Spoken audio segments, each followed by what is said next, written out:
കൊല്ലത്ത് വൻ ലഹരിവേട്ട. വീട്ടിൽ സൂക്ഷിച്ചിരുന്ന 22.48 ഗ്രാം MDMA പിടികൂടി. സംഭവത്തിൽ 2 പേരെ അറസ്റ്റ് ചെയ്തു. ഗ്രാമിന് 6000 മുതൽ 7000 രൂപ വരെയാണ് വാങ്ങിയിരുന്നതെന്ന് പോലീസ് പറഞ്ഞു. അയത്തിൽ സ്വദേശികളാണ് അറസ്റ്റിലായത്. വീട്ടിൽ രഹസ്യമായി സൂക്ഷിച്ചിരുന്ന 22.48 ഗ്രാം MDMA ആണ് പിടികൂടിയത്. സംഭവത്തിൽ 2 പേരെ അറസ്റ്റ് ചെയ്തു. അയത്തിൽ 2-ാം നമ്പർ ജംഗ്ഷനിൽ കട്ടവിളപ്പള്ളിക്ക് സമീപം നാജിത്ത് മൻസിലിൽ 24-കാരനായ നബീൻ, ഇയാളുടെ സുഹൃത്ത് അയത്തിൽ അജ്മൽ മൻസിലിൽ 24-കാരനായ മുഹമ്മദ് അലി എന്നിവരെയാണ് പോലീസ് അറസ്റ്റ് ചെയ്തത്. നബീന്റെ വീട്ടിൽ നിന്നുമാണ് 22.48 ഗ്രാം MDMA പിടിച്ചെടുത്തത്. കോളേജ് വിദ്യാർത്ഥികൾക്ക് വിതരണം ചെയ്യാനായാണ് ഇവർ MDMA വാങ്ങി സൂക്ഷിച്ചിരുന്നതെന്ന് പോലീസ് പറഞ്ഞു. 1 ഗ്രാമിന് 6000 മുതൽ 7000 രൂപ വരെ നിരക്കിലായിരുന്നു വിൽപ്പന.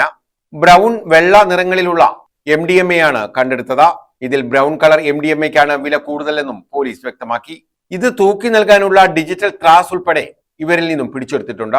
ഡാൻസ് ഓഫ് ടീമിന് ലഭിച്ച രഹസ്യ വിവരത്തിന്റെ അടിസ്ഥാനത്തിലായിരുന്നു പരിശോധന.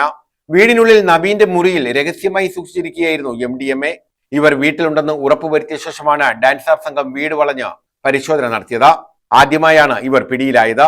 കൊല്ലത്തുള്ള ഒരാളുടെ കയ്യിൽ നിന്നുമാണ് ഇവർ മയക്കുമരുന്ന് വാങ്ങിയതെന്നാണ് പോലീസിന് മൊഴി നൽകിയിട്ടുള്ളത്. DANSAF SI Gopakumar, Sai Senan, Baiju Jerome, Harilal, SI Sunilkumar, Seenu, CPOമാരായ അനുവാർ നാഥ്, റോയി അനൂപ് എന്നിവരടങ്ങുന്ന സംഘമാണ് MDMA പിടികൂടിയത്. ന്യൂസ് ബ്യൂറോ, കൊല്ലം.